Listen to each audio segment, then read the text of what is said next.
ಪ್ರಜೆಗಳ ಕೈಯಲ್ಲಿದೆ ಅಂತ ಹೇಳ್ತಾರೆ. ಆದರೆ ಒಂದೇ ದಿವಸ ನಮಗೆ ಇದು ಅವಕಾಶ ಇರೋದು. ನಾವು ಇವತ್ತು ಏನು ಡಿಸೈಡ್ ಮಾಡ್ತೀವಿ ಅದರ ಮೇಲೆ ಮುಂದಿನ ಪೀಳಿಗೆಗಳು ಕಷ್ಟವನ್ನು ಸುಖವನ್ನು ಅನುಭವಿಸ್ಬೋದು. ಹಾಗಾಗಿ ತುಂಬ ಯೋಚನೆ ಮಾಡಿ ಎಲ್ಲರೂ ಕೂಡ ಮತದಾನ ಮಾಡಲೇಬೇಕಾದ ದಿವಸ ಎಲ್ಲರೂ ಬನ್ನಿ ಅಂತ ಹೇಳಲಿಕ್ಕೆ ಇಷ್ಟಪಡ್ತೀನಿ. ಪ್ರಕಾಶನ ಜಾನಂತೈತಿ ಪ್ರಜಾ ಅಂತ ಇರೋದು.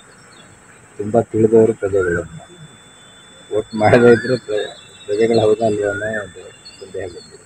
ಮಾಡಬೇಕು, ಎಲ್ಲರೂ ಮಾಡಬೇಕು. ಅದಕ್ಕೆ ಉತ್ಸಾಹ ಕೊಡೋಕ್ಕೆ ನಾವು ಎಲ್ಲರೂ ಪ್ರಯತ್ನ ಮಾಡ್ತೀವಿ. ಪ್ರಾಯ ನೀವೆಲ್ಲ ಅದೇ ಕೆಲಸ ಮಾಡ್ತಾ ಇದ್ದೀವಿ.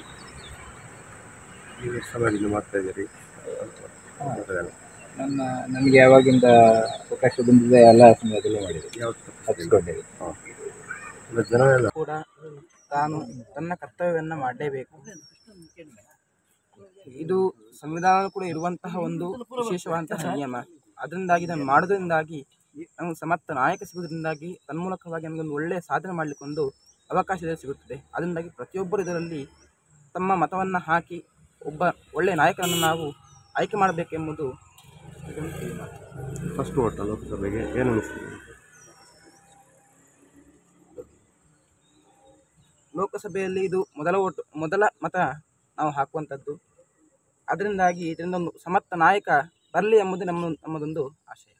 ಯಂಗ್ ವೋಟರ್ಸ್ಗೆ, ಯುವ ವೋಟರ್ಸ್ಗೆ ಏನು ಕರೆ ಕೊಡ್ತೀವಿ?